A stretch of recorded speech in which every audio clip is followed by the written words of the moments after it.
Doubtless it's still of paramount importance that agreement be reached by democratically elected representatives of both sides, but the hunt for such governments in the Arab world remains as elusive as ever, as dynasties and dictatorships are the norm pretty much from the Nile to the Gulf.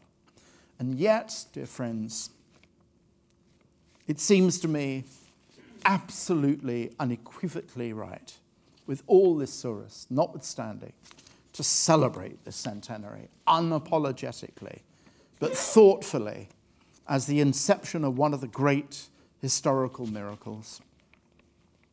For all its problems and troubles, for the acts obstinately liberal Zionists like me ardently wish were not enacted, for all the demolitions and terrorist atrocities on the other side that make a shared home further and further out of reach, Israel still stands as a living, breathing, debating, thriving, rejoicing democracy.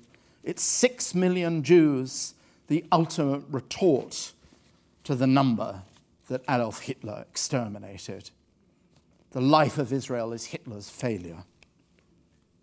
But it's also to hope against all the odds that somehow the vision set out by Yitzhak Epstein, or that for which Yitzhak Rabin, no starry-eyed sentimentalist, sacrificed his life to a murderer's gun 22 years ago this coming Shabbat, will not be entirely and forever in vain. I've myself seen small vindications of it. Schools, Yad V'Yad, where the governing body is both Israeli and Palestinian. The extraordinary organization called Eco-Peace, run from Tel Aviv, Amman, and Ramallah, in which the bloodstained narratives of destruction are set aside for the practical common good of dealing with the issues of common environmental concern, above all, water crisis, especially the Dead Sea, which is losing a meter a year.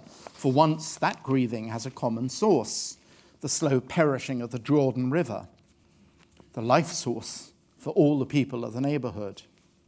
To speak of such things as fragile shoots of tikva, hope, can and will, I know, be written off as naive piety, high-minded fantasy.